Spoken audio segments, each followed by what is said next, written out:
So welcome everybody again to this Let's Code Together. It's a webinar. We'd like it to be in a workshop format. My name is Jane Knight and I'm a clinical associate with the Medra MSSO. And I'm joined today by my colleague, Dr. Caroline Wilson, one of our medical officers. Hello. So the first slide just explains that Medra was developed in the mid-1990s. It was an ICH initiative. At the time, the Medra MSSO was put in place to maintain and distribute Medra, and the activities of the MSSO are overseen by a management committee with representatives from the industry and the regulatory authorities across all the ICH regions. The next slide is a disclaimer and a copyright notice that explains that Medra is owned by ICH, and as is the material that we're going to use today. If you choose to use any of the materials, then you must acknowledge ICH as owners. As I've said, we'd like it to be in a workshop participation, workshop format. So in order to do this, we'd ask you to submit any comments or questions that you have through the questions panel on the right-hand side. And we'll stop and we'll share your questions and comments as we go along. We may not all agree. Sometimes we don't all agree on the terms to be selected. Sometimes we have to agree to disagree. And in the interest of time, we will read your comments and we will discuss, but we would ask that you do respect everyone's time so that we can get through more of the material, and we may have to leave them without full agreement across the audience. We cannot take requests to code specific verbatim terms, not during the session via questions, but at the end there will be an option for you. If you have some difficult verbatim terms or terms that you'd be interested to submit for discussion, please put them forward through the survey at the end. But note that these must be of general interest to the wider audience, nothing so specific to your therapeutic area. Now, I mentioned there's going to be polling, so this is how you do it. You can log on with either an internet browser or your cell phone. You open the browser, a window, and you type into the URL bar pollev.com. Then, as a username, you enter my name, Jane Knight 855, and this will then link you to the presentation. It's completely anonymous. Nobody can see what your responses are. And you join there, you're then linked up to the presentation. The details are in the chat if you forget. So first thing, for you to test your polling, where are you joining us from today? Where in the world are you? This time we would expect, South Africa we've got, across North America, Canada. Got someone looks like Portugal. Few people in Europe, somebody in India, getting late there. Colombia. Colombia, thank you, Caroline. So good afternoon, good evening, wherever you are in the world. You're very welcome.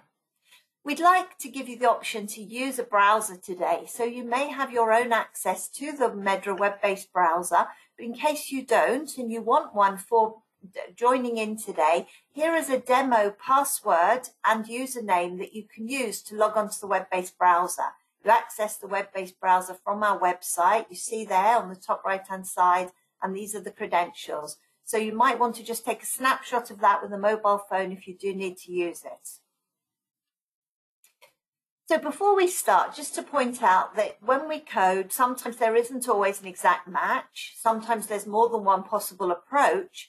And even the points to consider document sometimes gives us options of multiple ways of handling terms. Sometimes it may be that when we see a term, we understand the terms differently. And the best we can do is what we call a best approximation. We're looking for the closest LLT. But in all cases, we always code as reported without making any assumptions. And when I say that we sometimes receive terms differently, what we do in these sessions, we always bring along a couple of these, because I could say, isn't that a pretty flower in this picture? And you might look at it and say, oh, I see the outline of a girl's face in that picture. And sometimes coding's like that. We can look at a verbatim term, and even when Caroline and I discuss, we sometimes have different perspectives on an example. Here's another one. if we use words and we say the chicken is ready to eat, what do we mean? Do we mean we're feeding the chicken, or that the chicken has been prepared for dinner? So what do we mean? And this is what we sometimes find with coding. Coding is, to me, it's a balance between application of coding rules that give us consistency, but then also applying medical judgment, which helps us to manage the risk to patients. We use medical references, and we're going to mention that in the examples we share with you today. And sometimes it's necessary to request a new term, and you can do this through the change request process. So having said all that, I'm going to turn my camera off now and let's code together.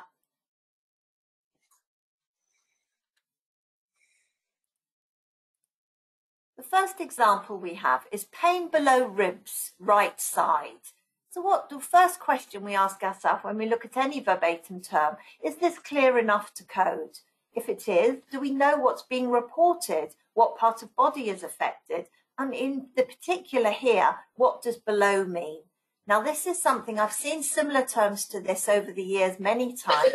What does below the ribs mean? Does below mean below, so it's upper abdominal, or does it mean lower ribs, or does it actually mean within the rib cage itself, in the thoracic cavity? So these are the sort of questions we'd be asking, and this is what we'd be looking at. To me, below means actually below the ribs itself, so I would probably immediately be thinking more about the upper abdominal area on the right side, but can we be sure of that?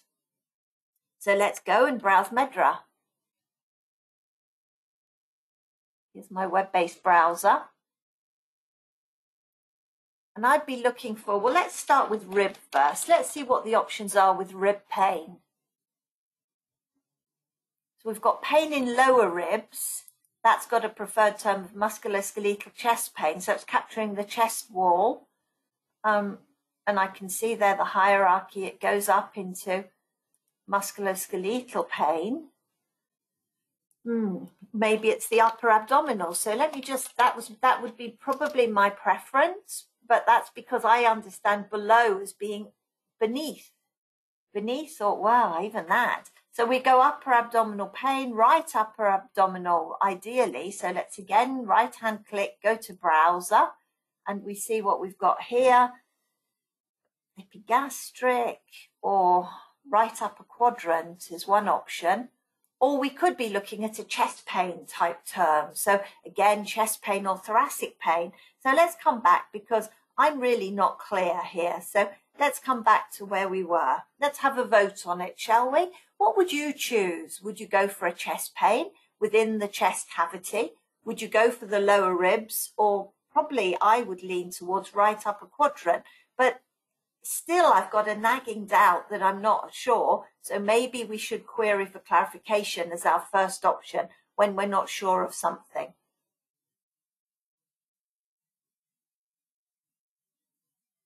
All right, so let's see how many of, I can see how many of you voted. About half of you voted so far. Have you had time? In our feedback, sometimes people say we don't give them enough time at these interactive exercises. So let's see now how it's looking. What LLT would you select? Well, most of you there would agree that it needs to be clarified. Ideally, we should find out, is it the chest pain or is it upper abdominal or is it the ribs itself? And then if we can't, then we'd be looking to, there's the locked poll. So 63% of you would like to query. So what would we say are our learning points here? Be clear on the anatomical site. Reports may have been translated from other languages. Now, this is something always to bear in mind when working on either global trials or pharmacovigilance cases. Could come from anywhere. Below might mean something different to the reporter. And as you said, we should seek clarification of ambiguous or unclear reports. And then if no further information can be obtained, you select either a more general term or you may apply a coding convention. So our final selection would be that generally some people would choose to clarify. If it's not possible to clarify, some may select right upper quadrant pain. Some may select a chest pain, taking below meaning beneath the ribs. But if you do make a call like this, make sure that you include it in your internal coding conventions so that you can be consistent with any subsequent reports that look the same. Okay. So we have one comment or two comments here, Jane, that if you don't get more information, it would also be an option to just go to pain, because we don't know whether it's chest pain, what is meant, or whether it's right upper quadrant pain, so upper abdominal pain. That's quite right, isn't it? And we said there's one of our learning points is that we could choose a more general term. And I think that's, yes, I agree with you. If we can't get any clarification and we're not sure, we could just code pain. Yes, that's a good point. Thank you. Perhaps we should have had that one on our multiple choice as well then. Thank you. So I'll hand over to you, Caroline, for the next example. Yes. Here I am. So this is our next example, and what you can see here is the verbatim fear of sleeping, closing her eyes. So let us look at the verbatim first. Is it clear enough to code it? I think yes, it is. No reason to query in this instance. So which LRT or which LRTs would you select for this verbatim?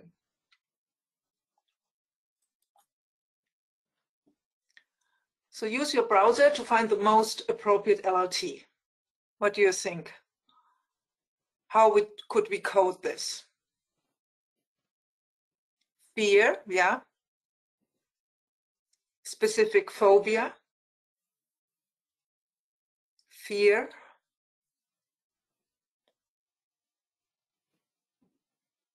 Fear-related avoidance of activities. Nocturnal fear. Fear. Nocturnal fear is rather fear of darkness of the night. Specific phobia.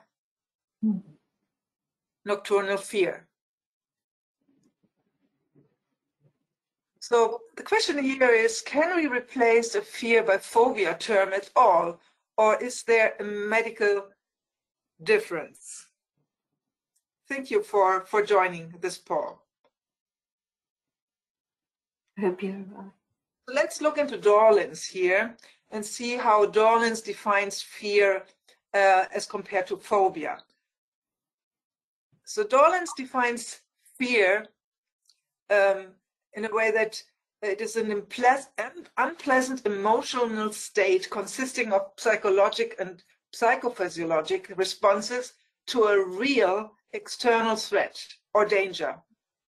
So it's a real threat. It's a reasonable reaction of the respective person. Phobia, in contrast, is defined as a persistent, irrational, so unreasonable, intense fear of a specific object, activity, or situation. So it's a fear that is recognized as being excessive or unreasonable by the individual itself having it. So this clearly shows that fear and phobia are two different medical concepts that have to be distinguished. Let us browse Meta to check whether we can find a somehow suitable fear term for our reported condition now. So I will also switch screens, log into the web-based browser like Jane did, and I will search for in psychiatric disorders, top down, under HLGT anxiety disorders and symptoms, and here we have the HLT fear symptoms and phobic disorders. So you see a number of phobia terms already. Here we have the fear terms: animals, spaces, places, death, disease, eating, falling, pregnancy, surgery, weight gain. A lot of fear terms, but nothing that would relate to fear of falling asleep. We have another one at the end, it's social fear, but otherwise it's all phobia terms. And there's no phobia term that would really relate to the phobia of falling asleep. So there may be better options. Let's look how to solve this. We are now looking at a recent change request for adding a new PT, and this is the PT somniphobia to MEDRA. It was accepted and will become available in version 24.1.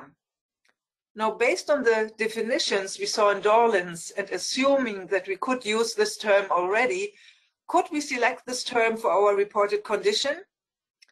There was no mentioning of an irrational fear in the verbatim, or that it was persistent and unreasonable. So based on the basic coding rule that is code as reported, we cannot assume that a phobia was reported. We should rather stick to the verbatim and select a suitable term for the fear. Or do you think that a fear of falling asleep always is irrational or unreasonable?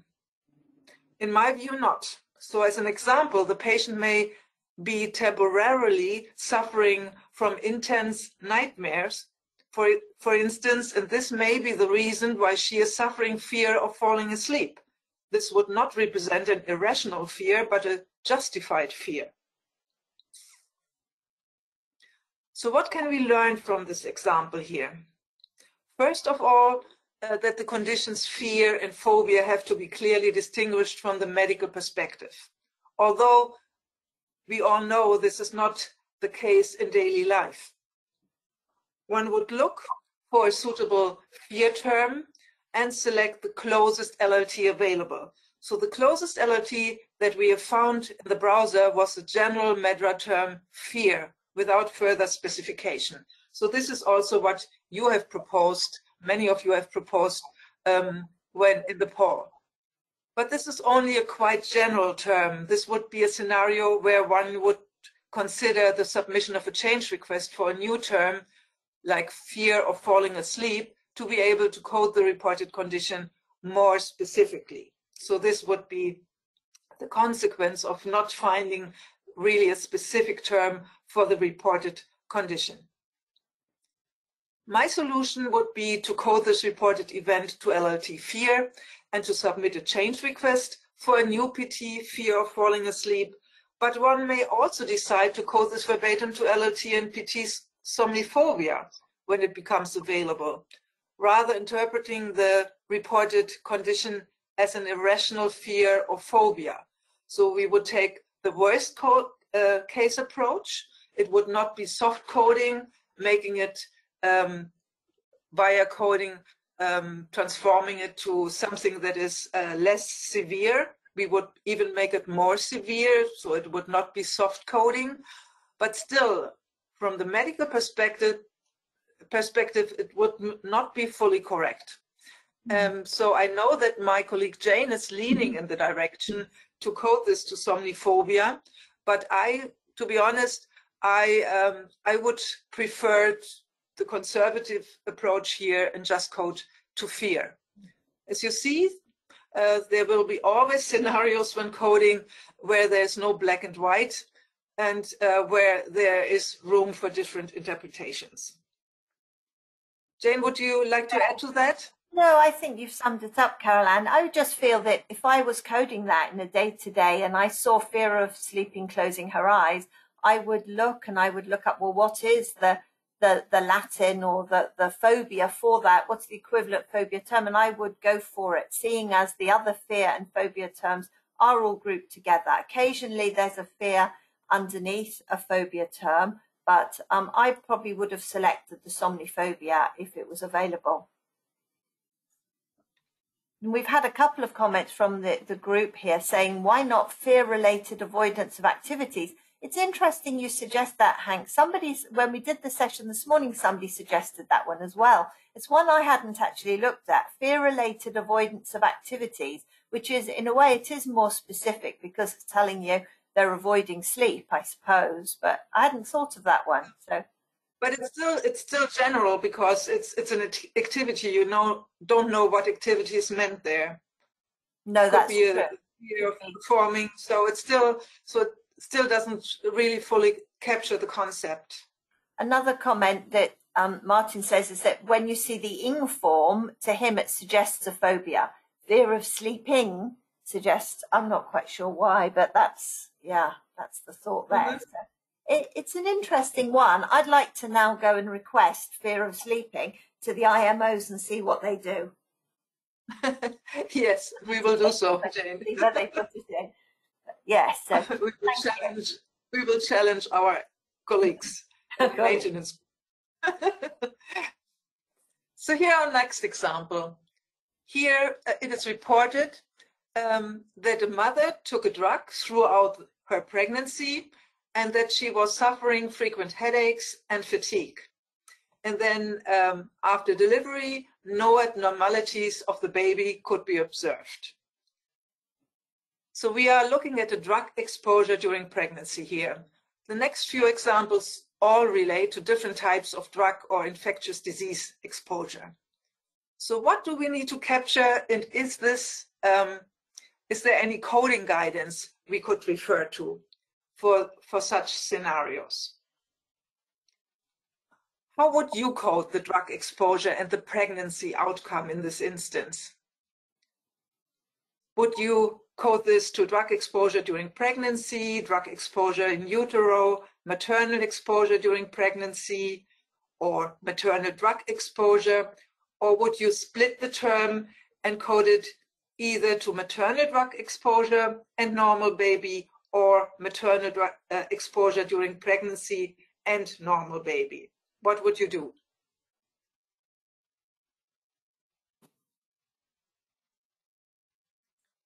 So I leave it here for a moment so that you have time to think about it and select the most suitable term in your view.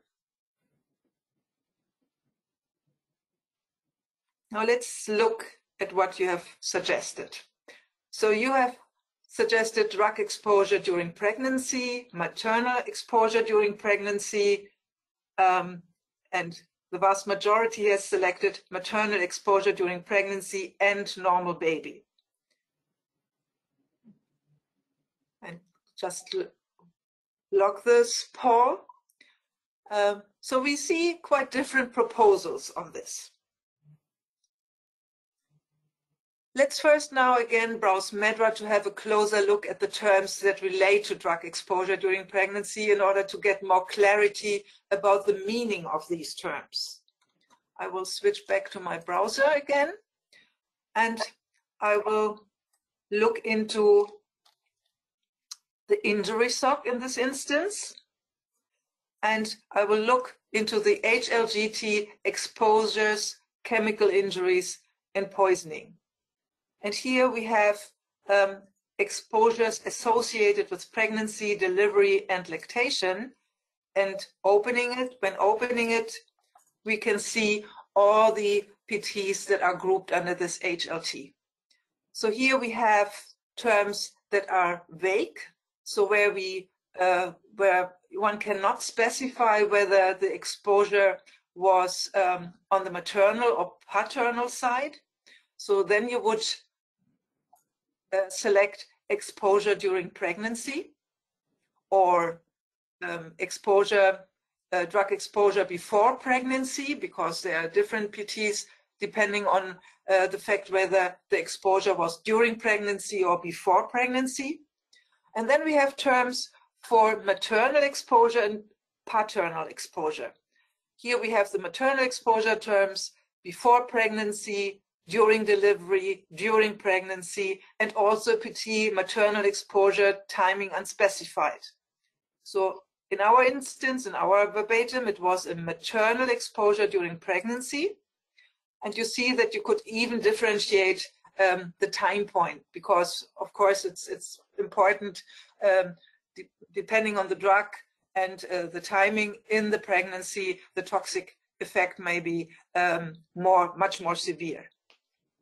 So these are the maternal exposures. Also, we have a term for maternal exposure during breastfeeding. For paternal exposure, we have one again before pregnancy, during pregnancy, and paternal exposure timing unspecified. And exposure via father. So what is the exposure via father? Is this comparable to the paternal exposure? The paternal exposure really means that the father took the drug. the exposure via father is different, because you see this when you look into into the LLT level. Fetal exposure via father. So exposure via father would be selected when it's clear that actually the fetus was exposed to the drug via the father. When this is either suspected based on the product characteristics, or whether this is reported as an exposure of the fetus. So this is a different term that you could choose from. And then we have the fetal terms: fetal exposure during delivery, fetal exposure during pregnancy, fetal exposure timing unspecified. Again, here, these terms would be selected when actually the fetus is exposed to the drug in utero. And you see exposure via placenta, exposure to device in utero. So these are terms that you would select if you know, if it is reported that there was a fetal exposure. So let me collapse this again and look at a different grouping now. We have the fetal and neonatal conditions associated with product exposure. So it's a different HLT, and let's look into this HLT as well. Here we have the complications of the baby that relate to the drug exposure. You see thalidomide embryopathy, you see fetal anticonvulsant syndrome, all of this, and also maternal drugs affecting fetus and paternal drugs affecting fetus. This means these are to be selected when it's fully clear that the fetus was not only exposed, but affected by a complication. So this is how to differentiate these terms. Let me switch back now to my And they're great. Before you switch back, Carol-Anne, we've got a couple of questions.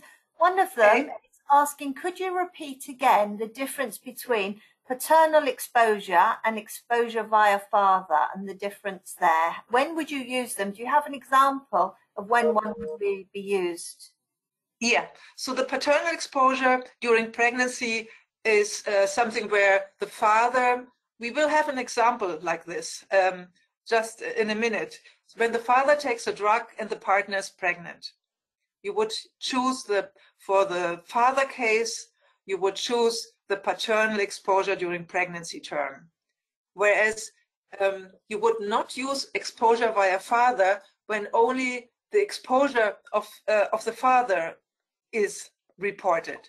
You would choose the exposure via father when it's clear, when it's reported or suspected based on product characteristics that the fetus was exposed. Because the fact that the father takes a drug doesn't mean in all instances that the fetus is affected by the drug, because it may not pass the placental barrier. So this is the difference between both PTs. Thank you. Thank you. We've just got another comment, I think it's more with the verbatim term. And if you've forgotten the verbatim term, it's in the chat if anyone's forgotten. The comment is that the problem with this is that upon delivery, the immediate exposure may not be noticed and they could be late onset. I think this means of the effects on the fetus. Yes. We are coming to a topic that is really PV, pharmacovigilance, and not coding. So you would always need to of course, follow up these cases to make sure the pregnancy outcome and the course of the pregnancy is documented. So this is, of course, we are now only talking coding and how to differentiate these PTs when it comes to coding such reported events. And we're going with what we've got in our verbatim term, what we know today, aren't we? So yes. Yeah. Thank you. So let's switch back. So this is just a reminder of what we just saw, the exposures associated with pregnancy, delivery, and lactations with all these PTs, and then the complications in the fetus that relate to the drug exposure in utero that are grouped in a different HLT, but it's the same HLGT. The meta term selection points to consider document provides guidance on how to handle reports where an adverse event of the child is reported after exposure during pregnancy. You see that we are told that we should select terms for both the type of exposure and any adverse event that is reported. So here a pregnant woman took drug X and the fetal tachycardia was noted on routine examination. Here you would split this verbatim and code it to maternal exposure during pregnancy and fetal tachycardia. So you see that the meta term selection points to consider is very cautious here. The fact that a pregnant woman takes a drug doesn't mean that there is an intrauterine exposure. So the only term that should be selected here is maternal exposure during pregnancy, even though a fetal tachycardia is reported. But there's no guidance for our case where the baby did not show any abnormalities. Because regulators, of course, have a very high interest in these cases, they also provide detailed guidance. And here the updated EMA guideline that is planned to come into effect first quarter of this year provides additional guidance. This table is taken from the document and provides information on how to handle individual case safety reports with pregnancy exposure of the mother. And as you can see, if there is no adverse reaction in the baby, in the child, only a mother case would be created. But the pregnancy outcome needs to be explicitly documented and stated in this report. So you can do so in the narrative or separate fields of the electronic report template, but you could, of course, also code the pregnancy outcome as normal baby, with the LLT normal baby. Then it is easier to retrieve such cases for subsequent analysis. Now, how would we finally handle this case? We would capture the maternal exposure during pregnancy, the reported events in the mother, namely the frequent headaches and the fatigue, and the normal or abnormal pregnancy outcome in line with local regulations.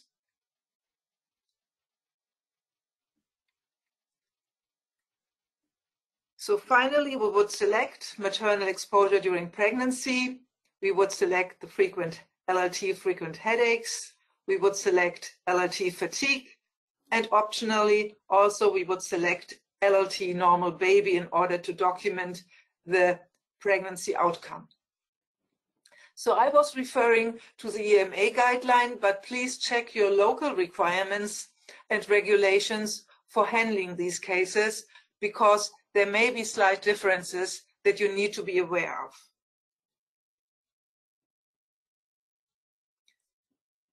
In the next example, a father was exposed to a drug during the pregnancy of his partner because she did not yet realize that she was pregnant.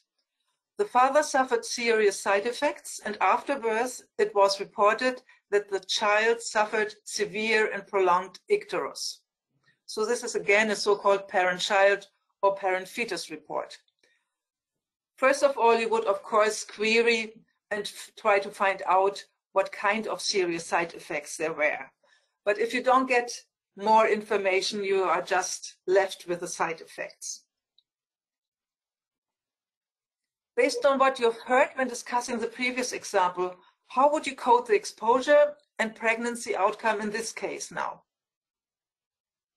Would you code it to paternal drug exposure, maternal exposure during pregnancy, paternal drug exposure during pregnancy, maternal drugs affecting fetus, paternal drugs affecting fetus, and of course also the the complication in the baby, icterus neonaturum. What would you select? So you have multiple choices here, and you can select more than one term.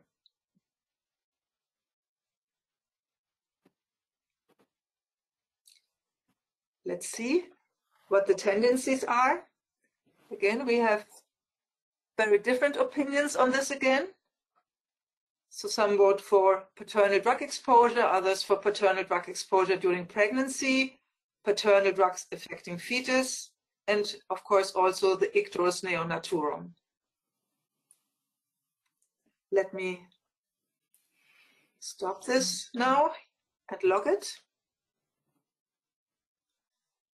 Now let us again check the MEDRA hierarchy for the relevant MEDRA terms. We first have the father. So we are still with the father here. It's a paternal exposure during pregnancy. This would be the first LLT that we would select because the father is taking the drug. It would not be correct to consider this a maternal exposure during pregnancy because this would mean that the mother is taking the drug. The mother is exposed to the drug via her partner. So it's not the mother taking the drug. Paternal drug exposure during pregnancy would be the correct assignment here. Then the father suffered side effects. I would enter a singular term here. Here it is. Side effect. Let's see if MEDRA contains such a term. Yes, we have one, drug side effect, and it's grouped under PT, adverse drug reaction. So this would capture the serious side effects in the father because we don't have more information on these side effects. We would, of course, also capture or document, not via coding, but in the case, the estimated date of conception, course of the pregnancy. So this would need to be documented. But as I said, the mother was exposed via her partner, but she did not take the drug. So it would be nice to have a term that would reflect this scenario. We didn't see such a term in our HLGT. So what we can do now before submitting a change request is to switch to the supplemental view on the top here. We are looking now at the released view of MEDRA, so the current version of MEDRA 23.1, but we can already have a look into 24.0 via the supplemental view, and this is available in English only. Our screen changes here in order to make you aware that you are not looking into the current version of MEDRA, but into the supplemental view. And now let's check whether we have a maternal exposure via partner. In search. And here it is. So in the next MEDRA version, there will be a term, maternal exposure via partner during pregnancy. You see that it's a supplemental term because it has a green dotted line around it. If I go to the browser, I will end up in our HLT that we saw earlier, and you see that now this HLT will have a new PT, an additional PT, maternal exposure via partner during pregnancy. So this would be a nice MEDRA term that you could assign for the mother information. So Caroline, we've got a question there before you leave the browser. We've got a question there about the jaundice in the baby. Yes, this is what I wanted to. I wanted to switch to the released version because we covered the father, we covered the mother, but now we have to look for the baby. So what was reported here was an icterus, and I can search for it. And we have, of course, a term for the icterus. It is grouped under jaundice, but we have demographic information here as well. So we would also like to capture the fact that the baby was affected. So here we have a short list of LLT, and it's easy to see that we have an icterus neonatorum as well. So it's grouped under jaundice neonatal. So here, this would be, so to say, the baby case in pharmacovigilance, where you would code the reported event in the child as jaundice neonatal.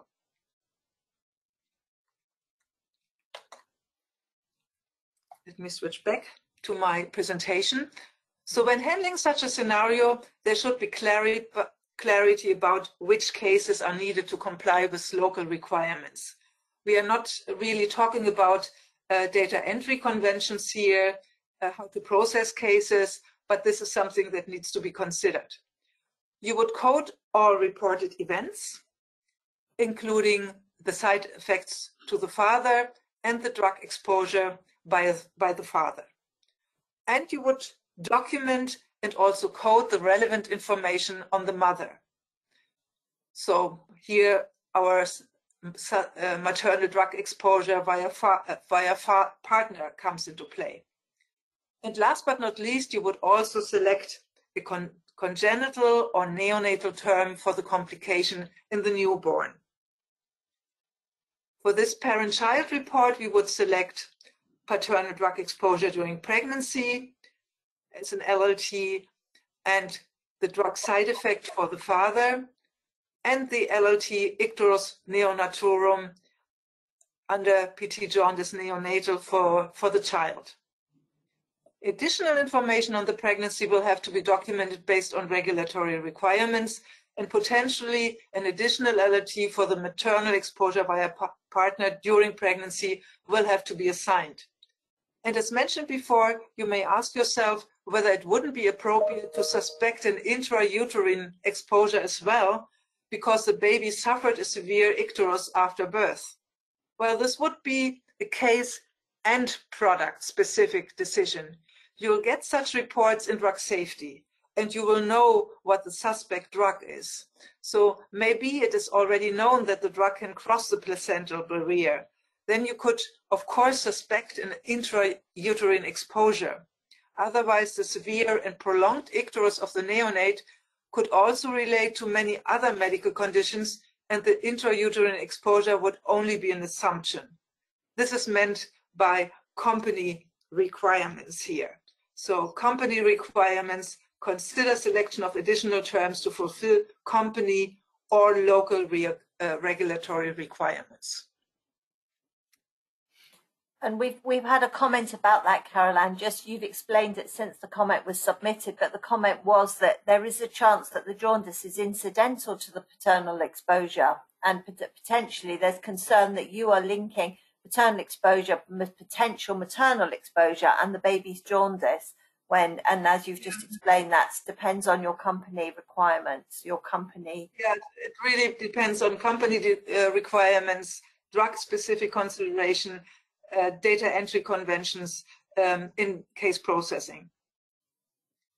And with that, I give it back to you, Jane. We've got one last question as I take it back. We've got one last question that you can explain about why you chose the neonatal. Yeah, there is no congenital. It's the only term that is available there. Okay, so we'll move on now to our next example. Hopefully you can see that.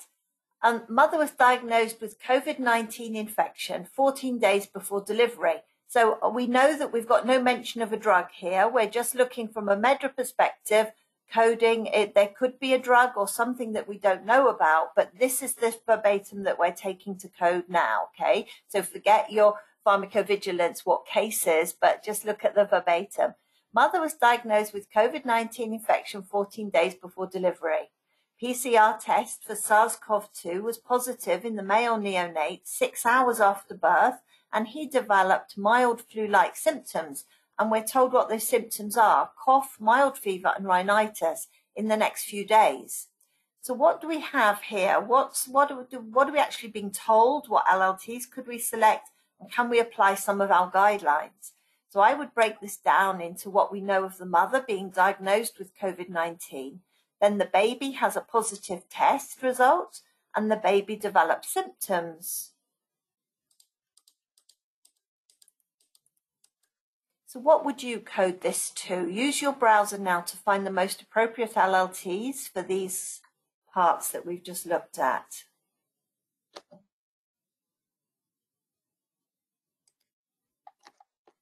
And if you've forgotten what it is, it's in the chat. Caroline's put it in the chat for us, so you can have it there as a reminder. Fetus or newborn affected, COVID-19 infection, firstly for the mother, yes. SARS-CoV-2 PCR test positive, flu-like symptoms, cough, fever and rhinitis. Someone would code it all. You'd have a mother case with COVID-19, yes, absolutely, because the mother's diagnosed with COVID-19. Oh, I tried to scroll through your comments. I was doing that this morning. COVID-19 and SARS-CoV-2 PCR test. So I think you're all coming up with what we've got in the term. So that's great. Thank you very much. That's what we've been told, isn't it? Flu-like symptoms again, and there is a MEDRA term for that, as we see. So let's see what we do next. So what do we know? This is where I would start with, and I think that's where you've all started, because these are based on the terms you've suggested. The mother's been diagnosed with COVID-19, and the baby's had a positive PCR for SARS-CoV-2. So that fair enough. We've got the baby's got test result, and the baby's also got symptoms: fever, cough, and rhinitis.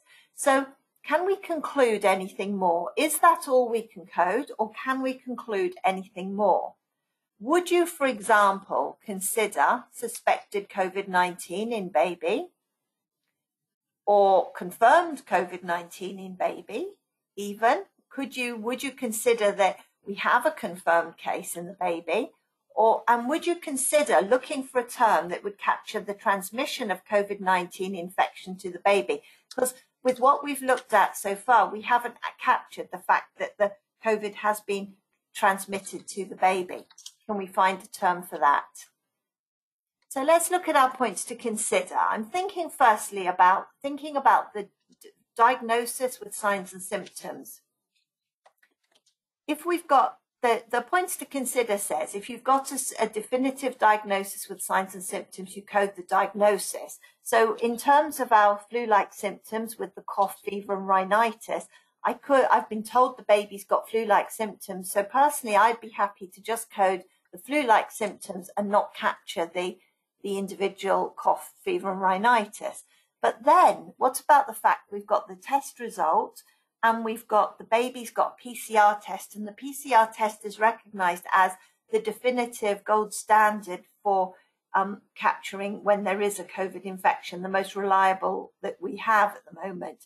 So could we consider that the baby has a suspected diagnosis, or do we need to stick with the fact that the baby had a test result, the mother had a confirmed infection, and the baby had symptoms? Or would you consider it that potentially it is a suspected COVID-19 in the baby? What LLTs would you therefore select, and select all that it would apply here? Now I'm leaving out the transmission. We'll come to that one in a moment. But for now, based on what we've looked at, what would you think about selecting here? Would you code, as some of you were saying, the SARS-CoV-2 test and the flu-like symptoms with all the individual PTs? Would you just capture the flu-like symptoms? And additional to that, or instead of that, would you consider coding suspected COVID-19 for the baby? Or a congenital COVID for the baby?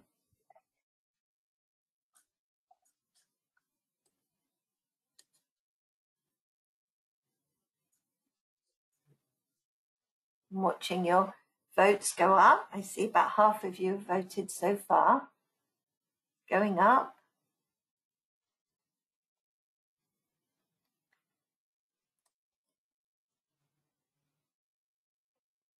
A few more. So let's move on and see what would you suggest. So here, most of you would go along with the flu-like symptoms and the test results, and not capturing the individual symptoms, which I agree.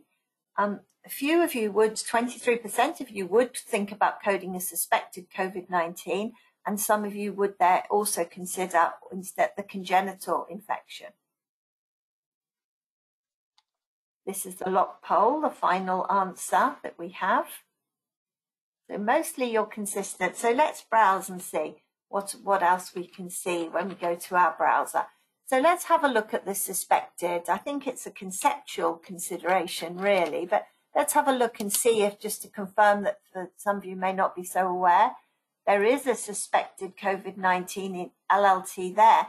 So we could think about capturing that one, suspected COVID-19. That is something that Carol Ann and I would consider coding this one. Although it hasn't been explicitly reported in the verbatim, we feel that when we've got the PCR result and the mother having a confirmed infection, we don't feel that we are overstepping the mark by selecting a suspected COVID-19 infection.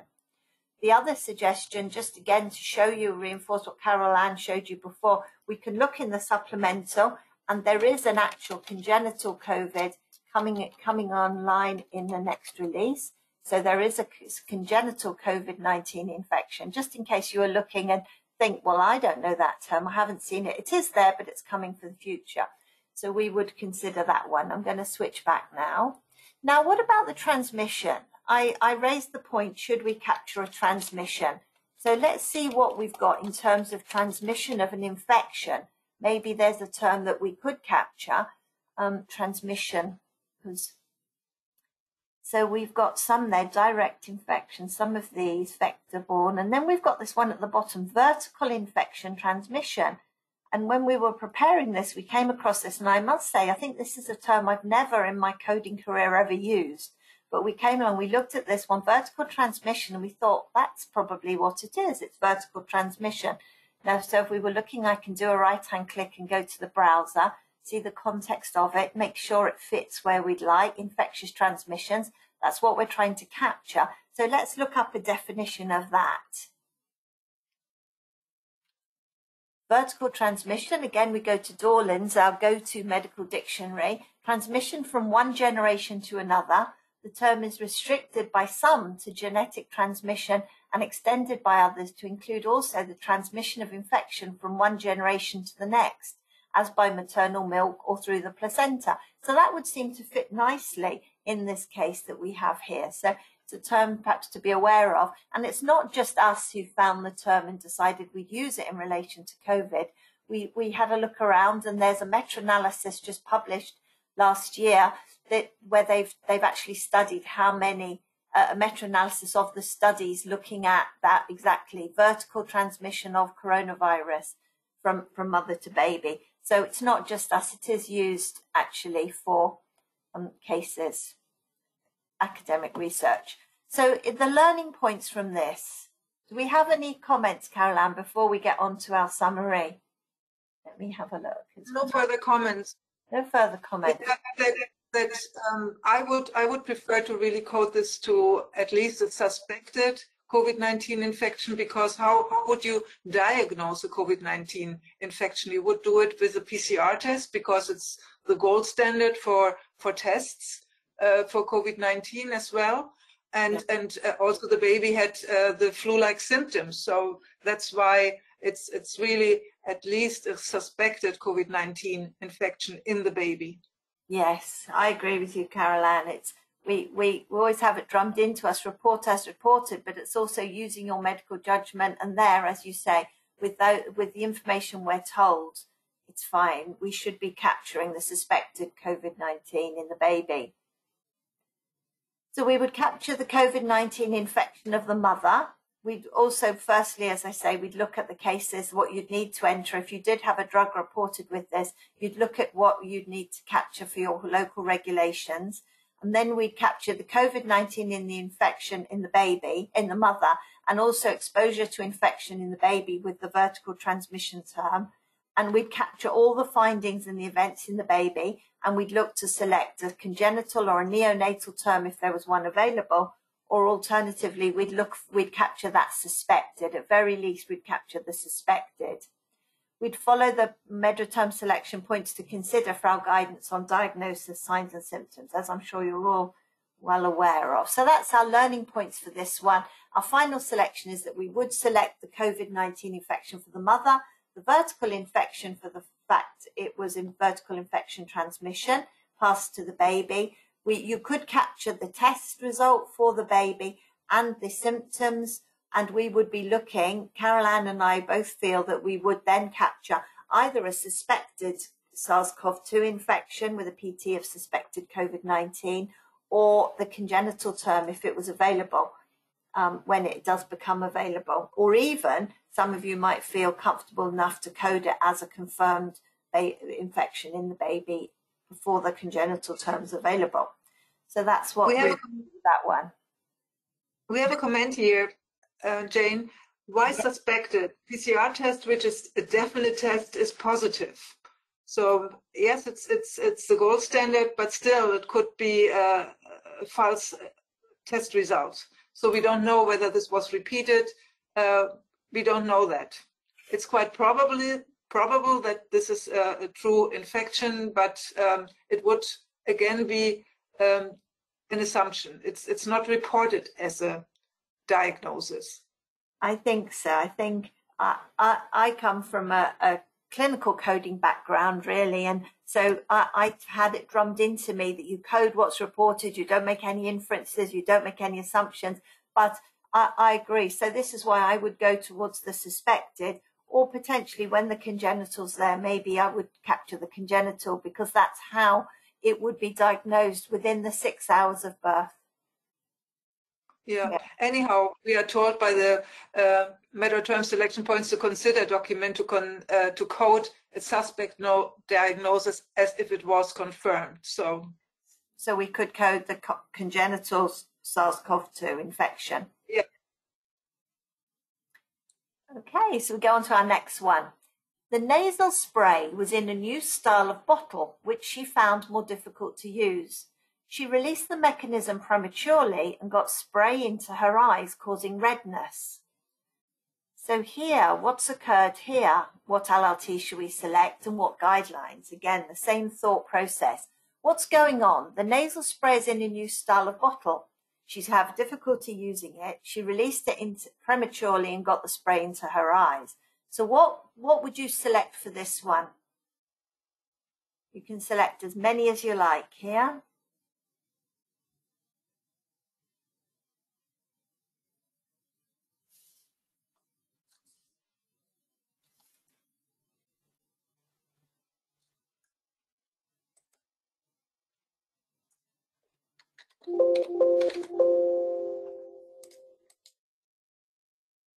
So again, we've got just over half of you voted. If you're going to vote, yes. We'll just leave you a few seconds more. Oh, it's a sudden rush. Yes, so let's see what we've got. Let's see where your thoughts lie. So some of you think it is a product design issue or a drug delivery system malfunction. That would suggest that there's something wrong with the bottle or with the design itself. Is it a device use error? Has she made an error in her use of the device? Is it that the device has given an inaccurate delivery? Is it that there's a problem with the product spray mechanism, or the product being difficult to administer, or the delivery device component difficult to use, which the majority of you have gone for? That's the most popular choice. So here we are, we've locked the poll, we can just see, so you can get a feel for that. And then we'll go to our browser and we'll see what we can find. So let's think first of all, the nasal spray was in a new style of bottle. So I'm going to go to the browser before I show you. So is there anything wrong with the bottle? That's the question I would ask you. It's in a new style of bottle. Does it mean there's anything wrong with it? Does it mean that there's a malfunction in the mechanism or the spray? Or was it a malfunction? I'm not reading that. I'm reading that it's in a new style of bottle, but not that there's anything wrong with that. She found it more difficult to use. So I would jump in by looking for something that she's finding it difficult to use. So I'll Difficult to use. Let's see if there's a device difficult. So it's clearly a device. So let's see what there is around the device being difficult to use. We've got device difficult to handle, to program, to remove, to read. And then we've got this delivery device. And that's the one that the majority of you went for.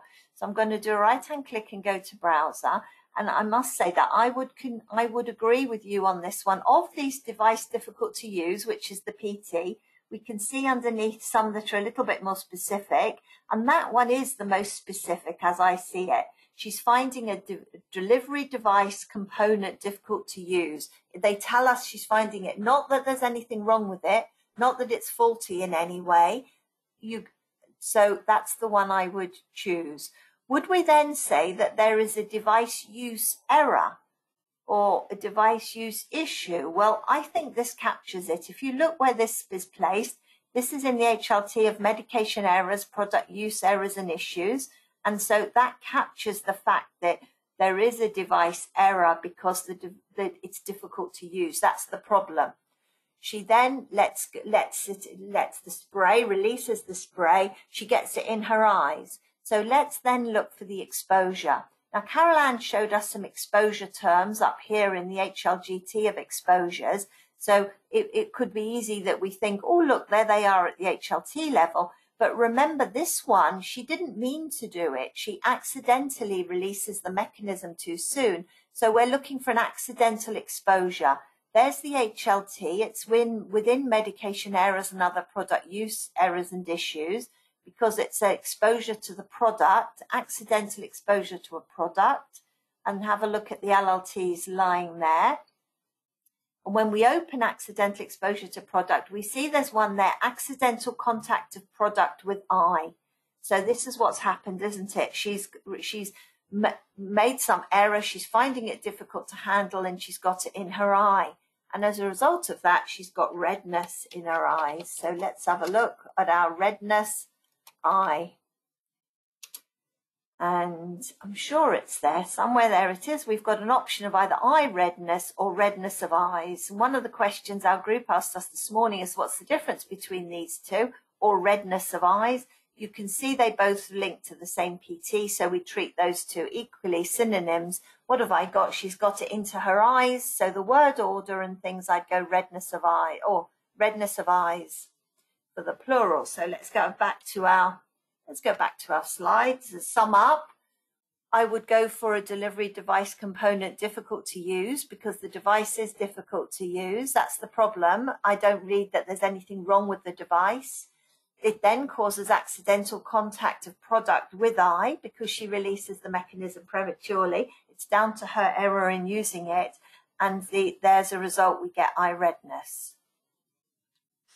So our learning points is that we need to distinguish between quality issues and be careful whether there is an actual quality issue reported.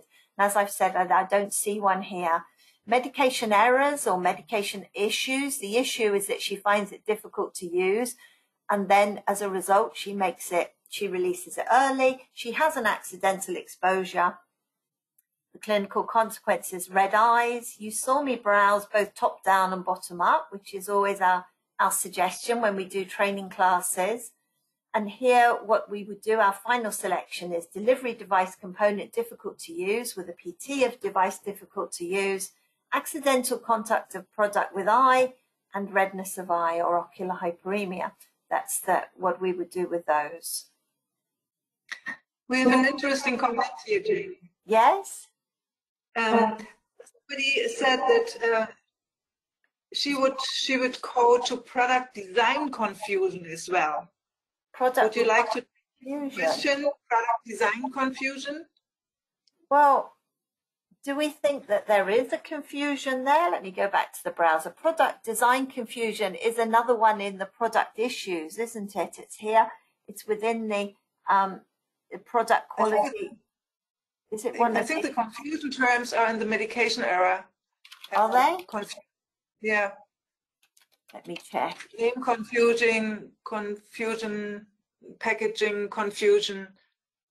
Product design confusion, label, leaflet, packaging, says nothing. So product design confusion is in product confusion, errors and issues. There we are, you're right. Apologies there from me. So I'd go to the browser and I would have a look. So product design confusion, it's there under. So, well, you could. This is a different concept. She's not, it's not, we've not been told that she's confused. I think I would feel that we were probably reading into it a bit that she is confused, or that the design of the package is confusing. There's nothing we've been told to say that it's confusing, just that it's different. Yeah. So this would rather relate to an incident where the design of two products is very similar, and then these medicinal products are confused, and the wrong product is given to the patient. So this scenario. You're reading it as that. This term would then be used because the design of it is confusing with another, you mean? Oh, that's true. Mm-hmm. I wouldn't necessarily. I would just not choose that because we haven't been told. I feel like I'm blaming this nasal spray for something that it hasn't done. It's just come out in a new style of bottle. Yeah. So the confusion terms are different. Martin says confusing is taking the wrong out of many. I'm not sure I understand you with that one, Martin, but confusing is taking the wrong out of many. Do you the wrong product out because the design is very similar to other products. So, like a pharmacist selects the wrong one off the shelf, you mean, because the like a lookalike, a drug lookalike. Yeah, lookalike. Yeah. I the see. Design That's meant for. Interesting. Well, thank you for your comments on that one. Thank you. It's interesting to discuss. So I think I hand back to you, Caroline, don't I, for the next one? Yes. I will take it. So here I am. Sorry, Jane, I did respond to a question before, but I was on mute because I was typing. I was answering a question and I was on mute, and that's why you didn't hear my answer in the example before. But so here we have the next example. In our exercise now, it is reported that a trainee pharmacist inadvertently inhaled powder when preparing the drug for administration. So what events should be captured and which LLTs selected for this one now? Trainee pharmacist inadvertently inhaled powder when preparing the drug for administration. What was reported? Is it a medication error? So an error in drug preparation, a drug abuse, an accidental exposure to the drug, an occupational exposure to the drug because it happened at the workplace? Or does this relate to a product quality issue? What do you think? What would be your approach looking at this verbatim?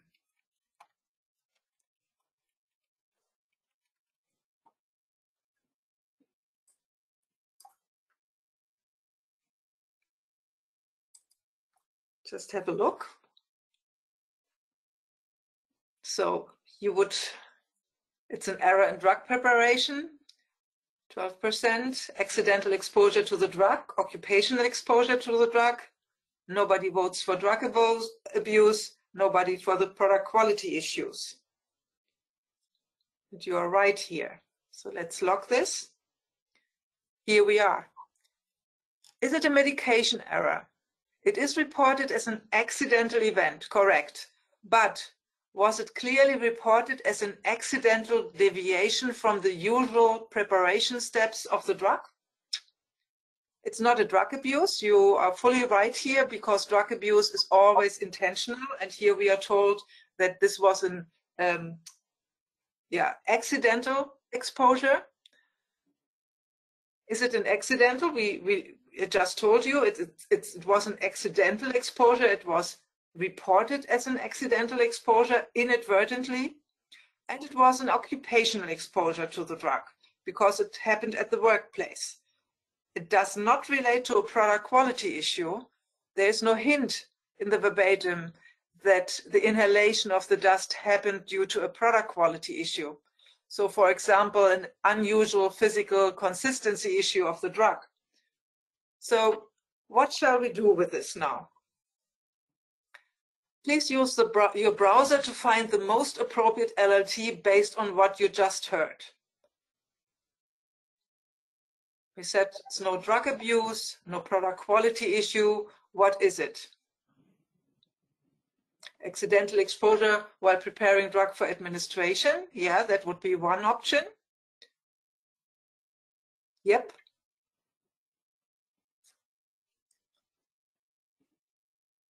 So there's exposure via inhalation, product preparation issue. Occupational exposure while preparing product for administration seems to be the favorite approach. Accidental exposure while preparing drug. Yes.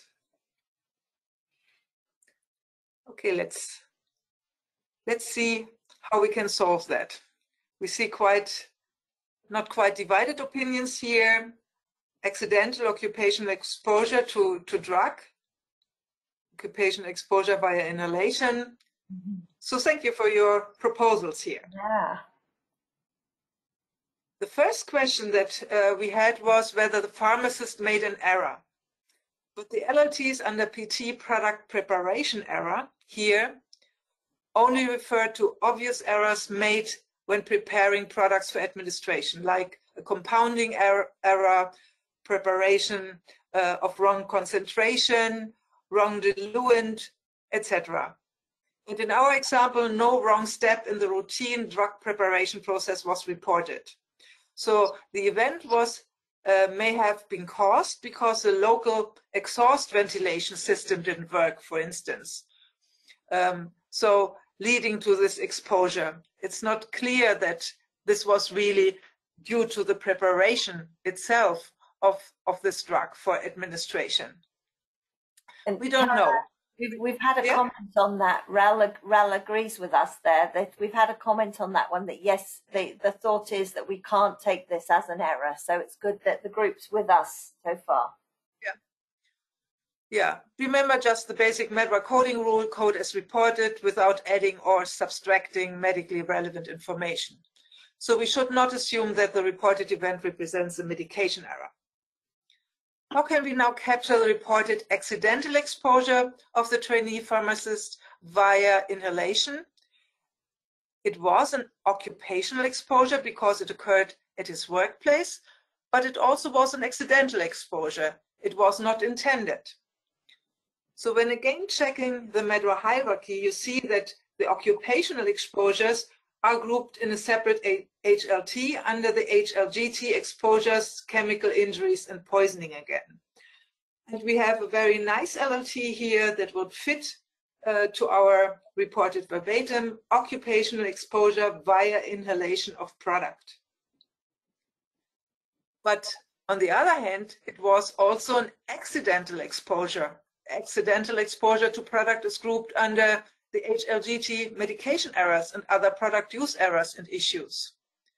So you may now be confused and unsure how to prioritize the reported information, whether to consider this an occupational or accidental exposure. But when looking at the LLTs under PT accidental exposure to product, you find the solution here. Because this PT groups an LLT that combines both the occupational and the accidental aspects. So it is the LLT accidental occupational exposure to product, meaning that the accidental exposure takes priority over the occupational aspect in MEDRA. But we lose the pathway or route of the exposure when assigning this LLT. With the other one, we had captured the exposure via inhalation. Here it would get lost.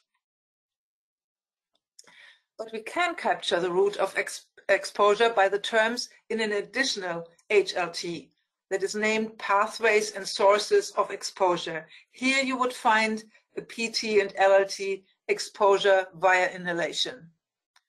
But do we have to consider this term as well? Do we need to split here? Let's have a look again into the ICH points to consider guidance for MEDRA term selection. because it provides us with guidance on how to handle both accidental as well as occupational exposures. For the accidental exposures, we are not only asked to capture the inadvertent, the accidental exposure, but also the root of the exposure. And you see a related example from the document on the slide here. The example is a father who was applying a topical steroid to his arms, who then accidentally exposed his child to the drug by carrying her. And we are told to really code this to accidental exposure to product, in this instance by child, and in addition to code exposure via skin contact. So the route, the vehicle of exposure needs to be coded in addition, if available in the verbatim. The next chapter in the document then addresses the occupational exposures, providing us with guidance on when to consider an exposure as occupational. We are told that for the purposes of term selection and analysis of MEDOA-coded data, occupational exposure encompasses the chronic exposure to an agent, including therapeutic products, during the normal course of one's occupation. But we are also told that in some regions, acute and accidental forms, so not only the chronic exposure that occur in the context of one's occupation, may be considered occupational exposures as well. So this is really dependent on the region and local regulations. The document includes two examples which relate to occupational exposures. Here, a physical therapist who developed a photosensitivity rash on the hands after exposure to an NSAID-containing pain relief cream that she applied to the patient. And here you see the LLTs to select would be occupational exposure to drug, exposure via skin contact in order to capture the root of exposure, and of course also the resulting complication that is the photosensitive rash. Or a pathologist chronically exposed to formaldehyde developing a nasopharyngeal carcinoma, again, occupational exposure to toxic agent in this instance, and then also code the resulting adverse events, the nasopharyngeal carcinoma. And there's one example that is really comparable to what we have in our verbatim. A nurse in a hospital splashed injectable drug in her eye, in her own eye, resulting in excessive tearing. So this would be coded to an inadvertent exposure to drug and excess tears. But we are also told, based on the definition or the explanation of occupational exposure we saw before, that in some instances, an additional term for the occupational exposure could also be selected if applicable to regional requirements. When dealing with similar coding scenarios, first identify whether you are looking at an intentional or accidental action. Consider the occupational aspect in the context of a reported exposure and make a clear distinction between a chronic exposure or an isolated event. Always check whether such events relate to a medication error. In our example, this would be the case if, for example, the trainee pharmacist crushed tablets where crushing these tablets was unapproved and then inhaled the powder. This would really then be a preparation error, but this was not reported in this example. And be aware of your local regulations again, because they may require the selection of an additional term for occupational exposure, even though the exposure was accidental and only an acute single incident.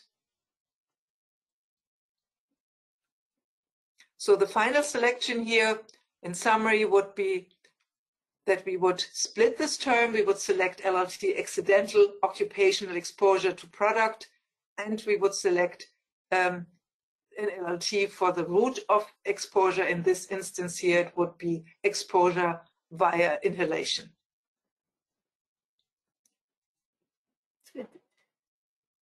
And As already mentioned, some may select occupational exposure via inhalation of product in addition based on local regulations. Thank you, Caroline. We've got no comments on that one up to this point, so it's good. It's gone well. Okay, so then let's have a look at the next example. Here it is reported that a colleague of a factory worker was tested positive for COVID-19 after developing flu-like symptoms at work. So what events should be captured again and which LLTs selected? What is this report telling us? Her factory co-worker tested positive for COVID-19 after developing flu-like symptoms at work. What are your suggestions? Occupational exposure to COVID-19, COVID-19 infection,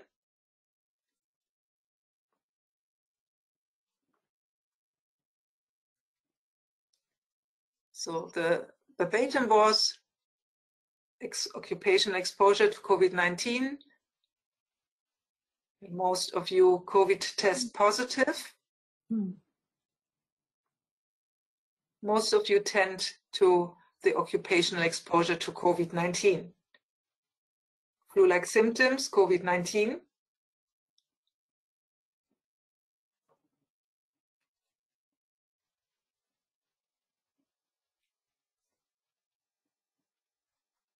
Most of you, but some really want to code to COVID-19 virus test positive and the reported adverse events. So let's continue and check in the browser. What has been reported here? It was a factory worker, her colleague was diagnosed with COVID-19 and because she had related symptoms. So the case, the actual subject would be the factory worker who was exposed to this colleague. So some of you have mentioned that or proposed to code this to COVID-19 test positive and to the flu-like symptoms. But this would then relate to the colleague of our subject. The subject herself, she didn't have any symptoms, anything, but she was exposed of course, to her colleague. So it was an exposure. And what kind of exposure? It was an exposure to an infection. Let's see if we have a term for an exposure to an infection.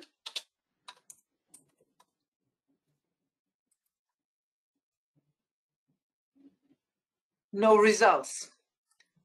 So it's a communicable disease. Let's see if we find something here. And here we have exposure to communicable disease, occupational exposure to communicable disease, and also community-related COVID-19 exposure.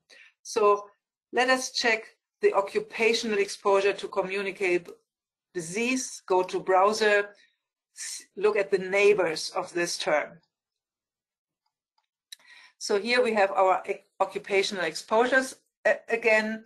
So here we have a very general term, so don't stop here. Always look at the neighbors in order to look for even better term, more specific term. And if you look down here, you see occupational exposure to SARS-CoV-2. So occupational exposure to COVID-19. This was actually reported in this instance. It was not an infection, it was an infection in a colleague of our subject. And this colleague then also suffered the adverse events, the flu-like symptoms. Our subject just only had the exposure. And the correct code assignment here would be the occupational exposure to COVID-19. Let me switch back.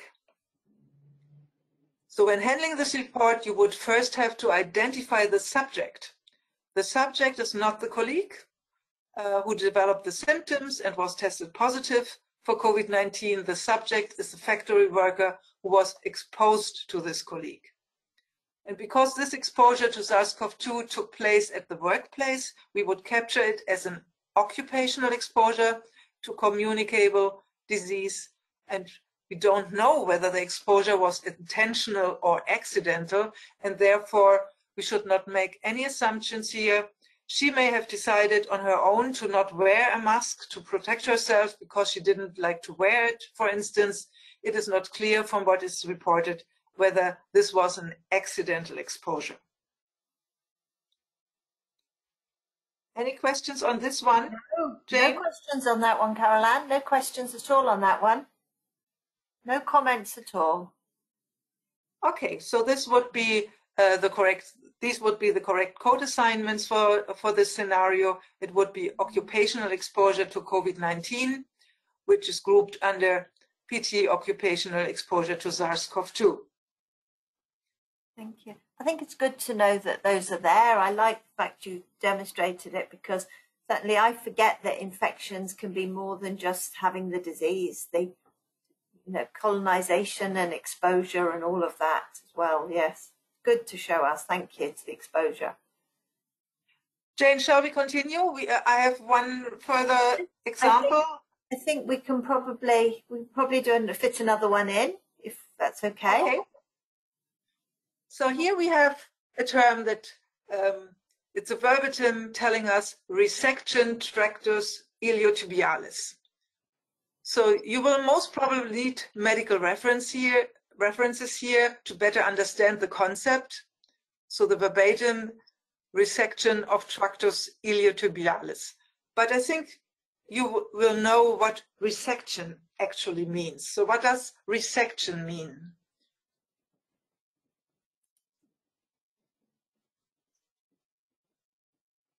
It's a surgical procedure.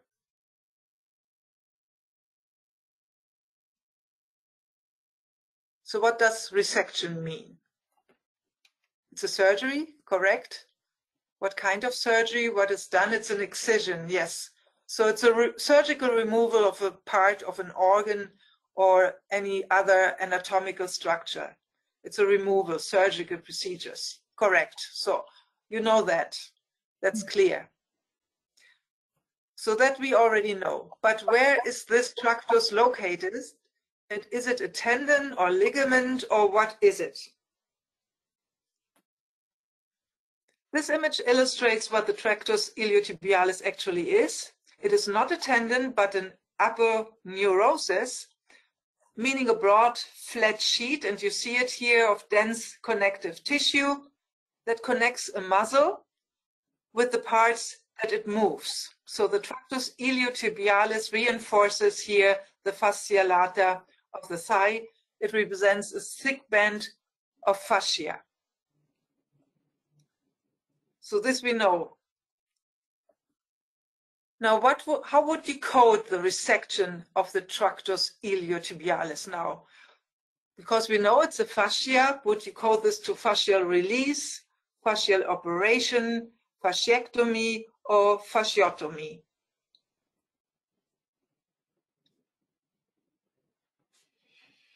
For options, let's check. So most of you have voted for fasciectomy, but some also for a more general term, fascial operation or fascial release. Let us lock the poll here. So fascial release intends to improve the slide and glide of the fascia. This would not be correct. Fascial operation, as already mentioned, is a more general term. The fasciotomy here, as the last one, would just be an incision in the fascia for decompression, for example, in compartment syndrome. The correct term here would be the fasciectomy, because this represents the removal of the fascia or part of the fascia. So a surgical procedure for removal of parts of the fascia. Let me demonstrate this shortly in the browser again to show you how to search for such a term. So we could, of course, enter tract and ilio and teep. Always use word stems, no results. I didn't expect anything different. I would then, because I know it's an aponeurosis, I would enter again a word stem, aponeurosis, and search. And then I would get some results. And we see that some of these are grouped under a fascia term. So I could now think, well, in order to broaden my search here, I look for a fascia term. And because I know that I'm looking for a surgical procedure, I could also restrict my search to this system organ class in order to get more relevant search results. And I would search. And here we are. We have the fascia release, we have the fascial operation, but these are the only LLTs proposals that we get from the search engine. So let's have a right mouse click again, go to the browser and look for the neighbors again of these terms. Here we are, and only then we see that we have additional terms available under HLT, fascial and borsal therapeutic procedures, and amongst those is the one that is really relevant for our verbatim here, fasciectomy. And this is because my search was too narrow. If I would have just used a word stem like fasc and say search, then, and I would still restrict my search to the SOC, because otherwise I would get more search results, then I would have received more proposals for this kind of operation. So this is really always important. Look at the neighbors, try to to narrow down your search by limiting it to SOCs, but use word stems in order to broaden your search, so to not be too narrow. Thank you. And with this, it's good. Here we are. These are the learning points. Understand the procedure, use medical references where needed, and it was specifically important to be familiar with the functions of the browser here, like limiting the search results to a selected SOC or doing bottom-up searches, and last but not least, and this is applicable to nearly all searches, use word stems in the search field of the browser to reliably retrieve all relevant terms. So this would be the correct code assignment here, LLT fasciectomy. Thank you. So we've got no comments on that one. That's good. Thank you. We've had that one in our list for a few months, haven't we? And we finally got around to sharing it. So yes, today. Yeah, that's good. We've got a long list. So I'm sorry, but we've run out of time now, and we're not going to be able to cover the rest of the list. So what we'll do is we'll roll them forward to one of our future sessions. So just to wrap up now, I just want to point out to some of you who are perhaps not so familiar with our website, I just want to make sure you've got all the contacts you may need. Here's the link to our MSSO Medra website. There's a link to our help desk there, the email address. If you've got questions, you can ask us questions at any time. There are some frequently asked questions that you can access via the website. Your question may have been asked. Here are the links to the browser that you saw earlier, and I'm sure some of you have been using the web-based browser already for the session. And remember, there's a mobile browser as well, which you can access via a URL on your mobile phone. So there's the link to that there. These links are also available on our website. Then the next page, I've got some more here. If you're not sure of your password in your organization, you can find your password for the web-based browser by using our self-service application. You need to log on with the official domain at your organization, whatever it may be, a university or an organization, wherever you are, you need to use your email, and it will then tell you who's the point of contact at your organization and your password. There's the link to our training schedule, And then if you want to make change requests, there's a separate link there. And then, of course, most importantly, our points to consider and other support documentation. The link to that is also available in the browser. So you've got these links here just as a reminder. Another thing, just if we can have a couple of minutes before you go, I just want to point out some of the ways it's not just contacting us via email. You can contact us via several ways now. There's an online form that you can use if you want to submit questions. There's also an online chat that you can access. It will pop up when you go to our website, and it's a live chat with one of our help desk team, so you can ask your questions. And then one of our new exciting things that we're very excited about this year is more around social media. We have our LinkedIn and Facebook, as well as Twitter and our YouTube channel there. And one of the other things we've started doing is creating some WhatsApp groups. So you join these with your mobile phone, and the squares you see, we call these QR codes. So if you scan one of those squares that are on the website, it'll enter you directly into one of our WhatsApp discussion groups. We have one that's conducted in English and Spanish, one that's French, and recently, just this week, we have one that's Russian. And of course, in China, they don't use WhatsApp, so we have a WeChat group there, or several WeChat groups. So maybe for you, or if you've got colleagues around the world, you can suggest these and promote them. So enough chat about our contact. The last thing, I see there's 48 of you left online, or 46. Please do give us your thoughts on this session. Caroline and I are still quite new in running these sessions. We do the sessions every month, and we use different examples every month. So we'd love to see you again at one of our future sessions. Next month, one of our colleagues from the US training team is taking over. So don't be surprised if you have a different face and voice next month. But in the meantime, please do tell us what you thought of the session. Let us know how we can improve things, and also tell us if you've got suggestions for topics or for exact verbatims that you'd like us to consider. We've been working through our feedback, and for example, the pregnancy today came from some of the comments and requests we've had in the last few months. So please do let us know, and we'll get round to it. We send the verbatims out ahead of the session, so you get a chance to see. If you sign up, you can see what we'll be covering. So please do give us your feedback there. So I'm a bit concerned now that the survey's not live because people are not responding. So I'm talking and I can see, is it live now? What have I done wrong here? Just bear with me, just check that everything's all right. I can see that nobody's responding, so I just want to make sure that is it open? No, it should be active. Is it open now? Can you tell me in the comments if it's not working?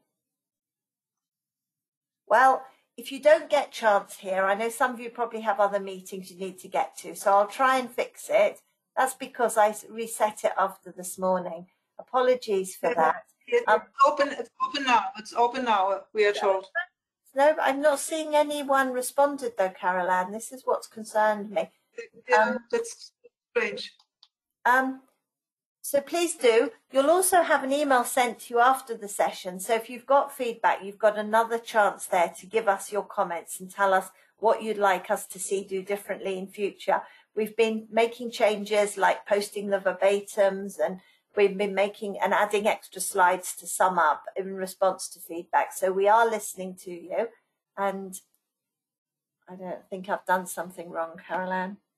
So otherwise, I shall fix this and leave it on screen. If anybody does want to, has got the time, you can give us your feedback.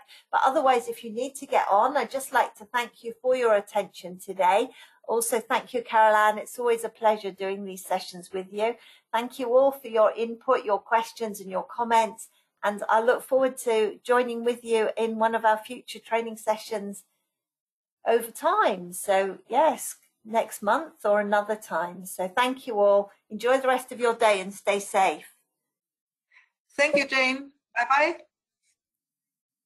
Bye-bye, everyone. Bye-bye.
I think the survey is working now. So those of you still with us, thank you for taking the time to complete that. And then I shall leave that with you and say bye-bye. Enjoy the rest of your day and bye-bye for now. Bye-bye, Caroline. Bye, Jane. Bye, everyone.